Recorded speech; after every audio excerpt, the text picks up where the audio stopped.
ನೇರವಾಗಿ ಕೇಳ್ತಾ ಇದ್ದೀನಿ. ಬೇರೆ ಸುದ್ದಿ ಮಾಧ್ಯಮಗಳು ಮಾಡಿದ ಕೆಲವೊಂದಷ್ಟು ಸುದ್ದಿಯನ್ನ ನಾವು ಅಂದ್ರೆ ಇನ್ನೊಂದು ಚಾನೆಲ್ ಆಗಿ ಪ್ರಸ್ತಾಪ ಮಾಡಲ್ಲ. ಬಟ್ ಸ್ಟಿಲ್ ಕನ್ನಡದ ಮತ್ತೊಂದು ಮಾಧ್ಯಮ ಒಂದು ರಹಸ್ಯ ಕಾರ್ಯಾಚರಣೆ ನಡೆಸಿದಾಗ ಹೀಗೆ ಸೌಜನ್ಯ ಪರ ಹೋರಾಟಗಾರರು ಅನ್ಕೊಂಡವರ ಪೈಕಿ ಒಬ್ರು ಹೇಳ್ತಾರೆ, ಸೌಜನ್ಯ ಪ್ರಕರಣದ ಶಕ್ತಿ ಇರೋದು ಎಲ್ಲಿ ಅಂದ್ರೆ ವೀರೇಂದ್ರ ಹೆಗ್ಗಡೆ ಅವರ ಹೆಸರಿಗೆ ಡ್ಯಾಮೇಜ್ ಮಾಡೋದ್ರಲ್ಲಿ ಮಾತ್ರ. ನಾವ್ ಎಲ್ಲೇ ಹೋದ್ರೂ ಕೂಡ ಇಲ್ಲಿ ನ್ಯಾಯ ಸಿಗೋದಿಲ್ಲ ಅನ್ನೋದು ನಮಗೂ ಗೊತ್ತಿದೆ. ಆದ್ರೆ ನಮ್ಮ ಇಂಟೆನ್ಷನ್ ಏನು, ಒಬ್ಬ ವ್ಯಕ್ತಿಯ ಹೆಸರನ್ನ ಡ್ಯಾಮೇಜ್ ಮಾಡೋದು, ಅದನ್ನ ಮಾಡ್ತಾ ಇರೋಣ. ಈಗ ನೀವು ತನಿಖೆಗೆ ಆಗ್ರಹ ಮಾಡ್ಲಿಕ್ಕೆ ಸಮಯ ತೆಗೆದುಕೊಂಡಷ್ಟೆಲ್ಲ ಆ ಸಮಯ ಅನುಮಾನ ಎಲ್ಲಿಗೆ ಹೋಗಿ ನಿಲ್ಲುತ್ತೆ ಅಂದ್ರೆ ಈ ಡ್ಯಾಮೇಜ್ ಮಾಡೋದೇ ಉದ್ದೇಶನ ಅಂತ ಹೇಳಿ. ಮೇಡಮ್ ನೋಡಿ, ನಾವು ಇಲ್ಲಿ ಯಾರೋ ಮಾತಾಡ್ಲಿ, ಈ ಒಂದು ಸೌಜನ್ಯ ಹೋರಾಟದಲ್ಲಿ ಲಕ್ಷಾಂತರ ಜನ ಹೋರಾಟ ಮಾಡ್ತಿದ್ದಾರೆ ಬೇರೆ ಬೇರೆ ರೀತಿಯಲ್ಲಿ. ಅದರಲ್ಲಿ ಯಾರೋ ಒಬ್ಬರಿಬ್ರು ಏನೇನೋ ಮಾತಾಡಿದ್ರು ಅಂತ ತಪ್ಪಾಗುದಾದ್ರೆ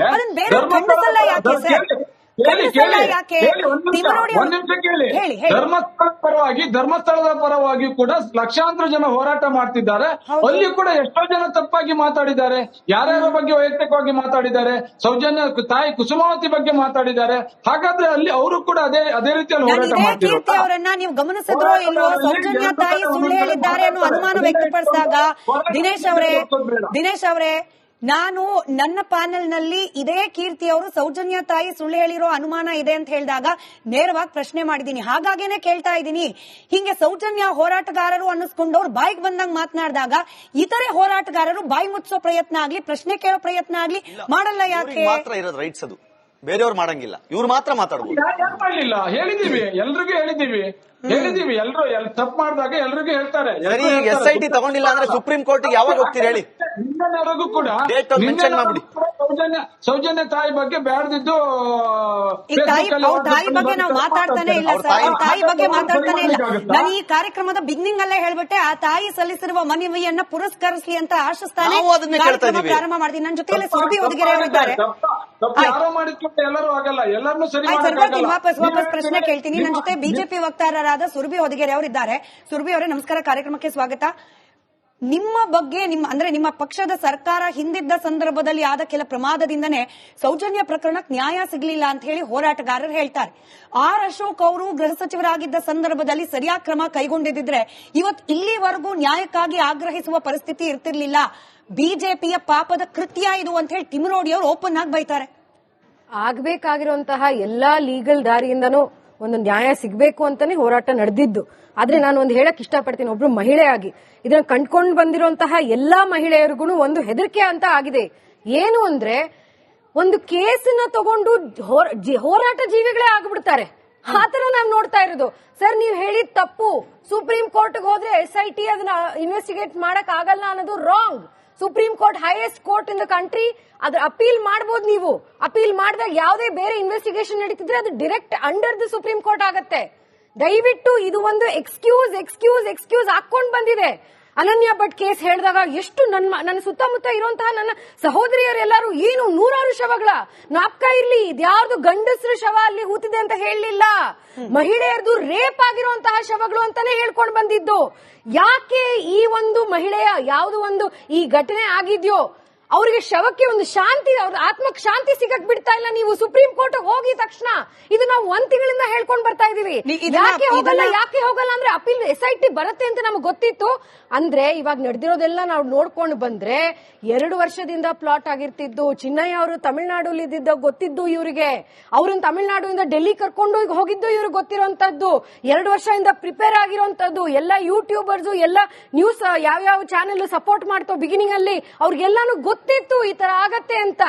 ಅದಕ್ಕೆ ನಾವು ಸುಪ್ರೀಂ ಕೋರ್ಟ್ ಹೋಗ್ಲಿಲ್ಲ, ಯಾಕೆಂದ್ರೆ ಅದು SIT ಬರುತ್ತೆ ಅಂತ. ಇದು ಯಾವ ತರ ಆರ್ಗ್ಯುಮೆಂಟ್ ಇದು? ಇದು ಯಾವ ತರ ಆರ್ಗ್ಯುಮೆಂಟ್? ಷಡ್ಯಂತ್ರ ಅಂತ ಏನು DK ಶಿವಕುಮಾರ್ ಹೇಳಿದ್ರು, ನಿಜವಾದಂತ ಷಡ್ಯಂತ್ರ ನೋಡ್ಕೊಂಡು ಬರ್ತಾ ಇದೀವಿ. ಇನ್ನೊಂದು ಬಾರಿ ಹೇಳಕ್ ಇಷ್ಟಪಡ್ತೀನಿ, ದಯವಿಟ್ಟು ಕೈ ಮುಗಿದು ಕೇಳ್ತೀನಿ, ಈ ನಾಡಿನ ಒಬ್ಳು ಮಗಳಾಗಿ ನಿಲ್ಲಿಸಿ ಇದನ್ನ. ಒಂದು ಶವದ ಮೇಲೆ, ಒಂದು ಹೆಣ್ಣು ಮಗಳ ಶವದ ಮೇಲೆ ಈ ಒಂದು ಹೋರಾಟ ರಾಜಕೀಯ ಮಾಡೋದನ್ನ ನಿಲ್ಲಿಸಿ.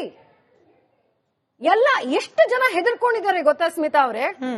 ನನಗೆ ಮತ್ತೆ ಆಲ್ ಜಜೀರಾ, BBC ಎಲ್ಲಿಂದ ಬಂತು ಇದೆಲ್ಲಾನು? ನನ್ನ ಫ್ರೆಂಡ್ ಜರ್ಮನಿಯಿಂದ ನನ್ನ ಕೇಳ್ತಾ ಇದ್ದಾಳೆ, ನಿಜಾನ ಇದು? ಈ ತರ ಆಗಿದ್ಯಾ? ಎಷ್ಟು ಜನ ಮಹಿಳೆಯರಿಗೆ ಈ ತರ ಆಗಿದೆ? ನಾವು ಹೋಗ್ತಾ ಇರ್ತೀವಿ ಧರ್ಮಸ್ಥಳಕ್ಕೆ ಅಂದ್ರೆ ಭಯ ಮೂಡಿಸುವಂತಹ ಒಂದು ಘಟನೆ ಇದು.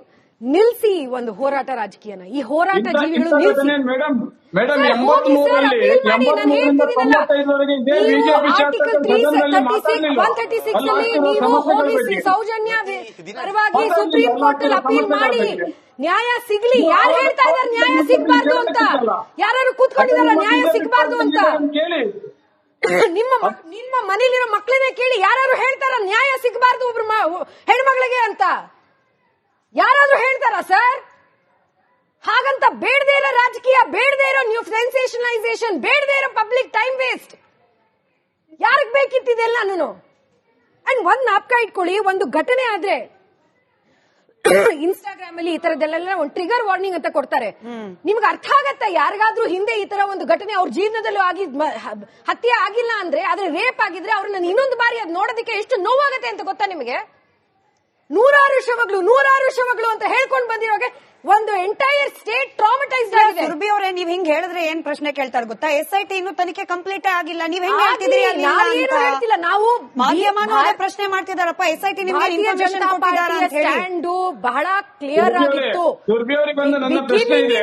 ಬಹಳ ಒಂದ್ ನಿಮಿಷ ನಾನು ದಿನ 84, 95 ಅಂತಾರಲ್ಲ, ಇಲ್ಲ ಇನ್ನೊಂದ್ಸತಿ ಲಾಸ್ಟ್ ಕೇಳಿಸ್ಕೊಂಬಿಡಿ. ಕೇಳಿಸ್ಕೊಳ್ಳಿ, ಲಾಸ್ಟ್ ಒಂದ್ಸತಿ ಕೇಳಿಸ್ಕೊಳ್ಳಿ. ಹೇಳಿ ದಿನೇಶ್, ಇನ್ನೊಂದ್ಸತಿ ಹೇಳಿ. ಚರ್ಚೆ ಮಾಡಿದ್ದಾರೆ ಇದೇ ವಿಷಯನ. ಅಲ್ಲಿ ಆಗ್ತಿರುವಂತಹ ಅನಾಚಾರಗಳ ಬಗ್ಗೆ 2012ರಲ್ಲಿ ಸೌಜನ್ಯ ಕೇಸ್ ಆಗಿದ್ದು 84ರಿಂದ 95ರಲ್ಲಿ ಸದನದಲ್ಲಿ ಮಾತಾಡ್ತಾರೆ. ಪೂರ್ತಿ ಹೇಳಿ. ಏನ್ ಸರ್, ಯಾವ ಇಸ್ವಿಯಿಂದ ಯಾವ ಇಸ್ವಿ ಏನ್ ಚರ್ಚೆ ಆಗ್ಬೇಕಿತ್ತು? ಸೌಜನ್ಯ ಡೈವರ್ಟ್ ಯಾಕೆ ಮಾಡ್ತೀರಾ? ಬಿಟ್ರಿ ಅವ್ರಿಗೆ ಹೇಳಿ, ಜನ ಕೇಳಿಸ್ಕೊಳ್ಳಿ. ದಿನೇಶ್ ಸರ್ ಇನ್ನೊಂದ್ಸತಿ ಹೇಳಿ, ಯಾವ ಇಸ್ವಿಯಿಂದ ಯಾವ ಇಸ್ವಿ ಏನ್ ಚರ್ಚೆ ಆಗ್ಬೇಕಾಗಿತ್ತು? 83 ನಂತರ 83ರಿಂದ 83ರಲ್ಲಿ ಬಿಜೆಪಿಯ ಒಬ್ರು ಶಾಸಕರಿದ್ರು. ಅದರ ನಂತರ ಇಬ್ಬರು ವಸಂತ ಬಂಗೇರಾದ್ರು. ಅದರ ನಂತರ ಒಟ್ಟು 16 ಜನ ಶಾಸಕರು 95ವರೆಗೆ ವಿಧಾನಸೌಧದಲ್ಲಿ ಇದ್ರು. ವಿಧಾನಸೌಧದ ಪ್ರೊಸೀಡಿಂಗ್ಸ್ ಅನ್ನ ನಿಮ್ಗೆ ಕೊಡ್ತೀನಿ. ಧರ್ಮಸ್ಥಳದಲ್ಲಿ ಆಗ್ತಿರುವಂತ ಕೊಲೆಗಳ ಬಗ್ಗೆ, ಅತ್ಯಾಚಾರಗಳ ಬಗ್ಗೆ, ಅಲ್ಲಿ ಸಿಗ್ತಿರುವಂತ ಹೆಣಗಳ ಬಗ್ಗೆ ಚರ್ಚೆ ನಡೆದಿದೆ. 83ರಲ್ಲಿ ರಾಮಕೃಷ್ಣ ಹೆಗಡೆ ಕಾಲದಲ್ಲೂ ಕೂಡ ಧರ್ಮಸ್ಥಳದಲ್ಲಿ ಆದಂತ ಕೆಲವೊಂದು ಪೊಲೀಸ್ ಸ್ಟೇಷನ್ ನಲ್ಲಿ ಆದಂತ ಒಂದು ಹಗರಣದ ಬಗ್ಗೆ ಕೂಡ ಕೊಲೆ ಹಗರಣ ಆದಾಗ ಚರ್ಚೆ ನಡೆದಿದೆ. ಆಕ್ಷೇಪ ಏನು? ಚರ್ಚೆ ಆಗಿದೆ ಸರಿ, ಆಕ್ಷೇಪ ಏನು ಮಾಡುವಾಗ ಗೊತ್ತಾಗ್ಲಿಲ್ವಾ? ಇದಕ್ಕೂ ಸೌಜನ್ಯ ಕೇಸ್ಗೂ ಏನ್ ಸಂಬಂಧ?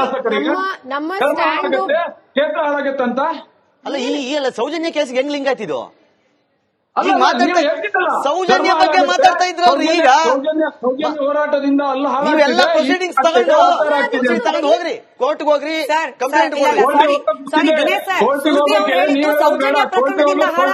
ಅಲ್ಲ, ನಾನು ಹೇಳಿದ್ದು ಅದಲ್ಲ.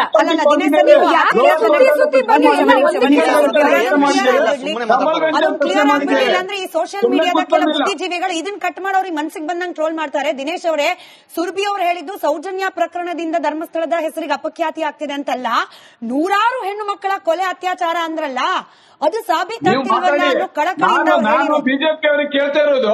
ನೀವೊಂದು ವಿರೋಧ ಪಕ್ಷ ಇಟ್ಕೊಂಡು ಅಕ್ವಿಟಲ್ ಕಮಿಟಿ ಬಗ್ಗೆ ಒಂದೇ ಒಂದ್ ದಿನ ಸದನದಲ್ಲಿ ಮಾತಾಡಿದೀರಾ? ಸೌಜನ್ಯ ಪ್ರಕರಣದ ಬಗ್ಗೆ ಇಷ್ಟು ವರ್ಷ, ಈಗ ಮೊನ್ನೆ ದಿನ ಮಾತಾಡ್ತಿದ್ದೀರಿ ಕೊಡಿ ಕೊಡಿ ಕೊಡಿ ಅಂತ. ಬಿಜೆಪಿ ಶಾಸಕರು, ಅದೇ ಅಲ್ಲಿಯ ಶಾಸಕರಿಗೆ ಮಾತಾಡ್ಲಿಕ್ಕೆ ಯೋಗ್ಯತೆ ಇಲ್ವಾ? ಮಾತಾಡ್ಬೇಕಿತ್ತಲ್ಲ. ನಿಮ್ಮ ಬಿಜೆಪಿ ಅಜೆಂಡಾ ಈಗ ಯಾಕೆ? ಈಗ ನಿಮ್ಮ ಅಜೆಂಡಾ ಚೇಂಜ್ ಆಗುತ್ತಾ? ಒಂದೇ ಪ್ರಶ್ನೆ, ಅವಾಗ ಮಾತಾಡ್ಬೇಕಿತ್ತು ನೀವು. ನಮ್ಗೆ ಇರುವಂತದ್ದು ಒಂದೇ ಪ್ರಶ್ನೆ. ನಾವೆಲ್ಲ ಇರುವಂತದ್ದು ಈ ಒಂದು ಜುಡಿಷಿಯಲ್ ಸಿಸ್ಟಮ್ ನಲ್ಲಿ ಯಾಕೆ ನೀವು ಸುಪ್ರೀಂ ಕೋರ್ಟ್ಗೆ ಹೋಗೋದಕ್ಕೆ ಇಷ್ಟು ತಡ ಮಾಡಿದೀರಾ? ಅದೊಂದೇ ಪ್ರಶ್ನೆ ಇರೋದು. ನಿಮ್ಗೆ ಏನಾದ್ರೂ ಲೀಗಲ್ ಹೆಲ್ಪ್ ಬೇಕಾಗಿದೆಯಾ? ಅದು ಮಾಡೋದಕ್ಕೆ ಬಹಳಷ್ಟು ಜನ ಇದ್ದಾರೆ, ನಮ್ಮ ಪಕ್ಷದವರು ನಾವು ನಿಮ್ಗೆ ಸಹಾಯ ಕೊಡ್ತೀವಿ. ನಿಮ್ಗೆ ಏನ್ ಬೇಕಾಗಿದೆ ಹೇಳಿ, ಅದನ್ನ ನಾವು ಒಂದು ಹೆಣ್ಮಗಳಿಗೆ ಜಸ್ಟಿಸ್ ತಂದ್ಕೊಡೋಣ. ಯಾಕೆ ನಮ್ ಕಾಳಜಿನೂ ಬೇಡ ನಿಮ್ಗೆ, ನಮ್ದು ಏನು ಬೇಡ, ನಮ್ಮ ಬೈಯೋದು ಮಾತ್ರ ಬೇಕು, ನಮ್ ಕಾಳಜಿ ಬೇಡ ನಿಮ್ಗೆ, ನಮ್ ಸಹಾಯ ಬೇಡ. ಸೌಜನ್ಯ ಬಗ್ಗೆ ಇಷ್ಟೊಂದವರೆಗೆ ಮಾತಾಡಿದ್ದೀರಾ. ಈಗ ನೀವು ಸೌಜನ್ಯಕ್ಕೆ ಏನು ನ್ಯಾಯ ಬೇಕಾದ್ರೂ ಕೇಳಿ, ನಾವು ಬರ್ತೀವಿ. ಸೌಜನ್ಯ ಬಗ್ಗೆ ಮಾತಾಡಿ ಏನ್ ಮಾಡಿದೀರಾ? ಸಭೆ ಮಾಡಿದ್ರಲ್ಲ, ನ್ಯಾಯ ಕೊಡ್ತೀನಿ ಅಂತ ಹೋದವ್ರು ಕೊಡ್ಸೋದಿಕ್ಕೆ ಪೇಟೆಂಟ್ ತಗೊಂಡವ್ರಂಗ ನೀವೇನ್ ಮಾಡಿದೀರಾ ಹೇಳಿ? ನೀವೇನ್ ಮಾಡಿದೀರಾ ಹೇಳಿ? ಅಲ್ಲಿಗೆ ಕೇವಲ ಬೀದಿ ಬದಿ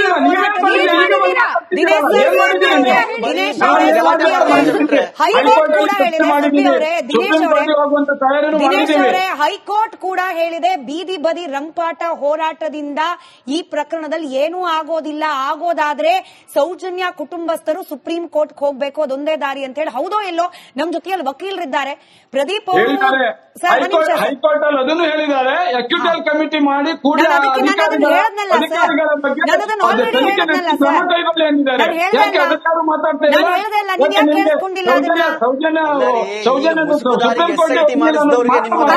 ಆಯ್ತು ದಿನೇಶ್ ಸರ್, ಈಗ SIT ತನಿಖೆ ತೆಗೆದುಕೊಳ್ಳಿ ಸೌಜನ್ಯ ಅದು ಅಂತ ಹೇಳಿ ನೀವು ಕೇಳ್ತಾ ಇದ್ರಿ. ನಾನು ಆಗ್ಲೇ ಹೇಳ್ದೆ ವಕೀಲರು ಜಾಯಿನ್ ಆಗ್ತಾರೆ, ಅವ್ರ ಹತ್ರನೇ ಕೇಳೋಣ ಅಂತ ಹೇಳಿ. ಪ್ರದೀಪ್ ಅವರು ಬೇರೆ ಒಂದು ಪಕ್ಷದಕ್ಕೆ ಸಂಬಂಧಪಟ್ಟ ವ್ಯಕ್ತಿ ಆದ್ರೂ ಕೂಡ ಇವತ್ತು ಅವ್ರು ಇಲ್ಲಿ ಮಾತನಾಡೋದು ಒಬ್ಬ ವಕೀಲರಾಗಿ ಮಾತ್ರ. ಅವರು ವ್ಯಕ್ತಪಡಿಸುವ ಅಭಿಪ್ರಾಯಗಳಿಗೂ ಪಕ್ಷದ ನಿಲುವಿಗೂ ಯಾವುದೇ ರೀತಿಯಾದ ಸಂಬಂಧ ಇಲ್ಲ. He speaking as an advocate today, ಕೇವಲ ವಕೀಲರಾಗಿ ಮಾತ್ರ ಮಾತನಾಡ್ತಿದ್ದಾರೆ. ಪ್ರದೀಪ್ ಅವರೇ, ಈಗೊಂದು ಮನವಿ ಹೋಗಿದೆ ಫ್ರೆಶ್ ಆಗಿ ಕುಸುಮಾವತಿ ಅವರ ಕಡೆಯಿಂದ SITಗೆ. ಚಿನ್ನಯ್ಯನಿಗೆ ಒಂದಷ್ಟು ಮಾಹಿತಿ ಗೊತ್ತಿರಬಹುದು, ಆತನನ್ನ ಮಂಪರು ಪರೀಕ್ಷೆಗೆ ಒಳಪಡಿಸಿ ತನಿಖೆ ಮಾಡಿ. But SIT is out of Sowjanya case. ಈಗ SIT ಈ ರೀತಿಯ ಮನವಿಯನ್ನ ಪುರಸ್ಕರಿಸಲಿಕ್ಕೆ ಸಾಧ್ಯತೆಗಳಿದೆಯಾ? SIT ಫಾರ್ಮೇಶನ್ ಮಾಡಿದಾಗ ಸೌಜನ್ಯ ಪ್ರಕರಣವನ್ನು ಹೊರಗಡೆ ಇಟ್ಟು SIT ನ ಫಾರ್ಮೇಶನ್ ಮಾಡಿದ್ದಾರೆ. ಹಾಗಾಗಿ SIT ನನ್ನ ಅನಿಸಿಕೆ ಇವತ್ತು SIT ಮುಂದೆ ಕೊಟ್ಟಿರ್ತಕ್ಕಂಥ ಕಂಪ್ಲೇಂಟ್ ಎಷ್ಟು ಮಟ್ಟಿಗೆ ಸಮಂಜಸ ಅಂತ ನನಗೆ ಗೊತ್ತಿಲ್ಲ. ಯಾಕಂದ್ರೆ ಅವ್ರು ತಗೊಳ್ಳಿಕ್ ಬರಲ್ಲ, ಇನ್ವೆಸ್ಟಿಗೇಷನ್ ಮಾಡ್ಲಿಕ್ಕೆ ಬರಲ್ಲ. ಯಾಕಂದ್ರೆ ಮಾಡ್ಬೇಕಾದ್ರೆ ವೆರಿ ಕ್ಲಿಯರ್ ಆಗಿದೆ ಆರ್ಡರ್. ಸೊ ಆ ಪ್ರಕರಣವನ್ನು ಹೊರತುಪಡಿಸಿ ಅಂತಾನೆ ಮಾಡಿದ್ದಾರೆ. ಸೊ ಹಂಗಾಗಿ ಆ ಕಂಪ್ಲೇಂಟ್ ಗೆ ಏನ್ ವ್ಯಾಲಿಡಿಟಿ ಇಲ್ಲ. ಸೊ ಯಾಕಂದ್ರೆ ಈಗ ಆಲ್ರೆಡಿ ಅದೊಂದು ಜಡ್ಜ್ಮೆಂಟ್ ಆಗಿದೆ, ಅದರಲ್ಲಿ ಮತ್ತೆ ಇನ್ವೆಸ್ಟಿಗೇಷನ್ ಆಗ್ಬೇಕು ಅಂತ ಹೇಳಿದ್ದಾರೆ. ಮತ್ತೆ ಅದ್ರಲ್ಲಿ ಏನು ಅಬ್ಸರ್ವೇಷನ್ ಮಾಡಿದರೆ ಆ ಅಬ್ಸರ್ವೇಷನ್ ಆಧಾರದ ಮೇಲೆ ಒಂದು ಕಮಿಟಿ ರಚನೆ ಆಗಬೇಕು. ಆ ಕಮಿಟಿ ರಚನೆ ಮೇಲೆ ಆ ಕಮಿಟಿ ಆಧಾರದ ಮೇಲೆ ಆಕ್ಷನ್ ಆಗಬೇಕು. So that is the different angle. But ಇವತ್ತು ಕುಸುಮಾ ಅವರು ಹೋಗಿರೋದಕ್ಕೆ ನನ್ನ ಪ್ರಕಾರ ಯಾವುದೇ ರೀತಿ ವ್ಯಾಲ್ಯೂ ಇಲ್ಲ. ಅವ್ರು ಕೊಟ್ಟಿರ್ತಕ್ಕಂಥ ಕಂಪ್ಲೇಂಟ್ ತಗೊಂಡಿದ್ದಾರೆ, ಬಟ್ ಇನ್ವೆಸ್ಟಿಗೇಷನ್ ಯಾವ ರೀತಿ ಮಾಡ್ತಾರೆ ಅಂತ ನನಗೆ ಐಡಿಯಾ ಇಲ್ಲ. ಇನ್ವೆಸ್ಟಿಗೇಷನ್ ಮಾಡ್ಲಿಕ್ಕೆ ಸಾಧ್ಯ ಇಲ್ಲ ಅಂತ ನನ್ನ ಭಾವನೆ. ಟೆಕ್ನಿಕಲಿ ಅಂದ್ರೆ ಕಾನೂನಾತ್ಮಕವಾಗಿ ಟೆಕ್ನಿಕಲಿ ಸಾಧ್ಯ ಇಲ್ಲ. ಆ ಪ್ರಕರಣ ಕೈಲಿ ಏನಾದ್ರೂ ಆಪ್ಷನ್ ಇದೆಯಾ? ಈಗ SIT ಕೊಟ್ಟಿರುವ ಈ ತನಿಖೆಯ ಪರಿಮಿತಿಯನ್ನ ಬದಲಾವಣೆ ಮಾಡ್ಲಿಕ್ಕೆ ಗೃಹ ಇಲಾಖೆ ಕೈಲಾದ್ರೆ, ಸರ್ಕಾರದ ಕೈಲಾಗ್ಲಿ ಏನಾದ್ರೂ ಆಪ್ಷನ್ ಇದೆಯಾ ಅಂತ? ಈ ಪ್ರಕರಣ ಜಡ್ಜ್ಮೆಂಟ್ ಬಂದಾಗ ಸರ್ಕಾರಕ್ಕೆ ಹೇಳಿರೋದು. ಒಂದು ಪ್ರಕರಣ ಯಾವತ್ತೇ ಅಲ್ಲಿ ಒಂದು FIR ರಿಜಿಸ್ಟರ್ ಆಗುತ್ತೆ, ಅಲ್ಲಿ ಏನಂತ ಇರ್ತದೆ ಹೆಸರು ಹೇಳಿ? State of Karnataka, state of Maharashtra, state of Punjab, ಆ ತರನೇ ಇರೋದು. ಅಂದ್ರೆ ವ್ಯಕ್ತಿ ಕಂಪ್ಲೇಂಟ್ ಕೊಟ್ಟಿರ್ತಾರೆ, ಬಟ್ ರೆಪ್ರೆಸೆಂಟ್ ಮಾಡೋದು ಸರ್ಕಾರನೇ. ಅಂದ್ರೆ ಯಾರು ಅನ್ಯಾಯಕ್ಕೊಳಗಾಗಿರ್ತಾರೆ ಅವರ ಪರವಾಗಿ ಸರ್ಕಾರ ಪ್ರತಿನಿಧಿಸುತ್ತೆ. ಬಟ್ ಜಸ್ಟ್ ಕಂಪ್ಲೇಂಟ್ ಅಂತ ಇರ್ತಾರೆ ಅಷ್ಟೇ. ಅವರು ಕಂಪ್ಲೇಂಟ್ ಆಗಿರ್ತಾರೆ, ಸಾಕ್ಷಿದಾರ ಆಗಿರ್ತಾರೆ. ಅದನ್ನ ಪ್ರತಿನಿಧಿಸ್ತಕ್ಕಂಥವ್ರು ಸರ್ಕಾರ. ಮತ್ತೆ ಸರ್ಕಾರನೇ ಇದು ನಡೆಸಿರೋದ್ರಿಂದ ಸರ್ಕಾರ ಈ ಬಗ್ಗೆ ಕ್ರಮ ಕೈಗೊಳ್ಳಬೇಕಿತ್ತು. ಅಂದ್ರೆ ಸರ್ಕಾರಕ್ಕೆ ನಿರ್ದೇಶನ ಕೊಟ್ಟಿರ್ತಕ್ಕಂಥದ್ದು, ಆರ್ಡರ್ ಆಗಿರ್ತಕ್ಕಂಥದ್ದು ಸರ್ಕಾರನೇ. ಅಕ್ವಿಟಲ್ ಕಮಿಟಿ ರಚನೆ ಮಾಡಬೇಕಾಗಿದ್ದು ಸರ್ಕಾರದ ಕೆಲಸ, ಆಕ್ಷನ್ ತಗೋಬೇಕಾಗಿದ್ದು ಸರ್ಕಾರದ ಕೆಲಸ. ಇದೆಲ್ಲವೂ ಸರ್ಕಾರದ್ದೇ ಕೆಲಸ. ಈ ಜಡ್ಜ್ಮೆಂಟ್ ಬಂದ ಮೇಲೆ ಇದುವರೆಗೆ ಯಾಕೆ ಆಕ್ಷನ್ ತಗೊಂಡಿಲ್ಲ, ಯಾಕೆ ಅಕ್ವಿಟಲ್ ಕಮಿಟಿ ರಚನೆ ಮಾಡಿಲ್ಲ, ಯಾಕೆ ಇದ್ರ ಮೇಲೆ ಮುಂದೆ ವರದಿ ಮಾಡಿಲ್ಲ ಅಂದ್ರೆ ಸರ್ಕಾರದೇ ಲೋಪ. ಯಾವ ಸರ್ಕಾರ ಯಾವ್ದಾದ್ರು ಇರ್ಲಿ, ಅದಾದ್ಮೇಲೆ ಬದಲಾಗಿ ಬಂದ ಸರ್ಕಾರ ಯಾವ್ದಾದ್ರೂ ಇರ್ಲಿ, ಆ ಜಡ್ಜ್ಮೆಂಟ್ ಬಂದ ಇಮಿಡಿಯೇಟ್ ಆಗಿ ಅಪೀಲ್ ಹೋಗ್ತಕ್ಕಂತ ಪ್ರಾವಿಷನ್ ಇದ್ರು ಸರ್ಕಾರಕ್ಕೇನೆ ಅದು. ಆ ಪಬ್ಲಿಕ್ ಪ್ರಾಸಿಕ್ಯೂಟರ್ ಹೈಕೋರ್ಟ್ ನ ಪಬ್ಲಿಕ್ ಪ್ರಾಸಿಕ್ಯೂಟರ್ ಕಚೇರಿಗೆ ಅಪೀಲ್ ಹೋಗ್ಬೇಕು ಅಂತಿದ್ರೆ ಅಪೀಲ್ ಬರೀಬೇಕು, ಅವರೇ ಬರೀಬೇಕು. ಇದ್ರಲ್ಲಿ ಇಂತಿಂತ ಕಾರಣಕ್ಕೋಸ್ಕರ ಅಪೀಲ್ ಹೋಗ್ಬೇಕು ಅಂತ ಅವರೇ ಬರೀಬೇಕು. ರಿಮಾರ್ಕ್ಸ್ ಅನ್ನು ಬರೆದು ಫೈಲ್ ಅನ್ನ ಹೈಕೋರ್ಟ್ ಕಮಿಟಿಗೆ ಕಳಿಸಬೇಕಾದದ್ದು ಕೆಳಗಡೆ ಕೋರ್ಟ್ ನ ಡಿಸ್ಟ್ರಿಕ್ಟ್ ಕೋರ್ಟ್ ನ ಪಬ್ಲಿಕ್ ಪ್ರಾಸಿಕ್ಯೂಟರ್ ಕೆಲಸ. ಸೊ ಇಲ್ಲಿ ಮಾಡಬೇಕಾಗಿಲ್ಲ, ಒಂದು ಅಪೀಲ್ ಹೋಗ್ಬೇಕಾಗಿದ್ರೆ, ಒಂದು ಇದು ಮಾಡಬೇಕಾಗಿದ್ರೆ ಎರಡೂ ಕೆಲಸ ಅವರೇ ಮಾಡಬೇಕಾಗಿತ್ತು. ಮಂಪರು ಪರೀಕ್ಷೆಯನ್ನ ಮಾಡಿ ಅಂತ ಕೂಡ, ಅಂದ್ರೆ ಈ ಚಿನ್ನಯ್ಯನ ಮಂಪರು ಪರೀಕ್ಷೆ ಮಾಡಿ ಅಂತ ಹೇಳಿ ಸೌಜನ್ಯ ಅವರ ತಾಯಿ ಈ ಮನವಿ ಏನ್ ಸಲ್ಲಿಸಿದ್ದಾರೆ, ಆ ಮನವಿ ಪತ್ರದಲ್ಲಿ ಬರೆದಿದ್ದಾರೆ. ಮಂಪರು ಪರೀಕ್ಷೆ ಮಾಡಿ ಅಂತ ಹೇಳಿ ಆಕೆ ಕೋರ್ಕೊಂಡಿರೋದಕ್ಕೆ ಏನಾದ್ರೂ ಕಾನೂನು ಹೇಗ್ ನೋಡುತ್ತಿದ್ದನ? ಇಲ್ಲ, ಅದು ತುಂಬಾ ಪ್ರೊಸೀಜರ್ಸ್ ಇದೆ. ಮಂಪರ್ ಪರೀಕ್ಷೆಗೆ ಅವನು ಕೂಡ ಒಪ್ಬೇಕು, ಅದೆಲ್ಲ ಲಾಟ್ ಆಫ್ ಪ್ರೊಸೀಜರ್ಸ್. ಅದು ಅಷ್ಟು ಸುಲಭವಾಗಿಲ್ಲ. ಅಪ್ಲಿಕೇಶನ್ ಹಾಕ್ಬೇಕು, ಅದಕ್ಕೆ ಅಬ್ಜೆಕ್ಷನ್ ಹಾಕ್ಬೇಕು, ಅದಾದ್ಮೇಲೆ ಅದು ಎರಡೂ ಕಡೆ ಇಯರ್ ಆಗ್ಬೇಕು, ಅದು ಜಡ್ಜು ಎರಡೂ ಕಡೆ ಇಯರ್ ಮಾಡಿ ಅದಾದ್ಮೇಲೆ ರಿಲೆವೆಂಟ್ ಅಂತ ಅನ್ಸಿದ್ರೆ ಮತ್ತೆ ಅವನ ಒಪಿನಿಯನ್ ಕೇಳಬೇಕು. ಅವನು ತನ್ನ ಉತ್ತರನ ಹೇಳ್ಬೇಕು ಕೋರ್ಟ್ಗೆ, ನಾನು ಮಾಡಿ ಅಂತನೋ ಮಾಡಬೇಡಿ ಅಂತನೋ ಅವನು ಅದಕ್ಕೆ ಉತ್ತರ ಹೇಳ್ಬೇಕು. ಅದೆಲ್ಲ ಆದ್ಮೇಲೆ ಮಾಡಕ್ ಸಾಧ್ಯ. ಅದು ಇಮಿಡಿಯೇಟ್ ಆಗಿ ಮಾಡ್ಲಿಕ್ಕೆ ನನ್ನ ಪ್ರಕಾರ ಸಾಧ್ಯ ಇಲ್ಲ. ಅದು ಕೋರ್ಟ್ಗೆ ಹೋಗ್ಬೇಕು, ಕೋರ್ಟ್ ಅಲ್ಲಿ ಡಿಸೈಡ್ ಆಗಬೇಕು. ಅದು SIT ಅಧಿಕಾರಿಗಳು ತೀರ್ಮಾನ ಮಾಡಕ್ಕಾಗಲ್ಲ. ಬಟ್ SIT ಅಧಿಕಾರಿಗಳು ಮಾಡಬಹುದು ಅನ್ನೋ ಅನ್ಸಿದ್ರೆ ಬೇಕಾದ್ರೆ ಅವ್ರು ಅಪ್ಲಿಕೇಶನ್ ಹಾಕ್ಬೋದು ಕೋರ್ಟ್ಗೆ. But court can decide. But Sowjanya ವಿಚಾರಕ್ಕಲ್ಲ, ಸೌಜನ್ಯ ವಿಚಾರಕ್ಕೆ ಅಂತ ಹೇಳ್ತಲ್ಲ. ನಾನು ಜನರಲ್ ಆಗಿ ಹೇಳಿದೆ. ಚಿನ್ನೈನ ಮೇಲೆ ಅನುಮಾನ ಇದೆ ಅಂತಂದ್ರೆ ಚಿನ್ನೈನೇ ಮಾಡಬೇಕು ಅಂದ್ರೆ ಈಗ ಆಲ್ರೆಡಿ ಮ್ಯಾಟರ್ ಕೋರ್ಟ್ ಮುಂದೆ ಇದೆ. ಯಾಕಂದ್ರೆ 39/25 FIR ರಿಜಿಸ್ಟರ್ ಆಗಿರೋದ್ರಿಂದ ಅವರು 164 ಸ್ಟೇಟ್ಮೆಂಟ್ ನ ಮ್ಯಾಜಿಸ್ಟ್ರೇಟ್ ಮುಂದೆ ದಾಖಲು ಮಾಡಿರೋದ್ರಿಂದ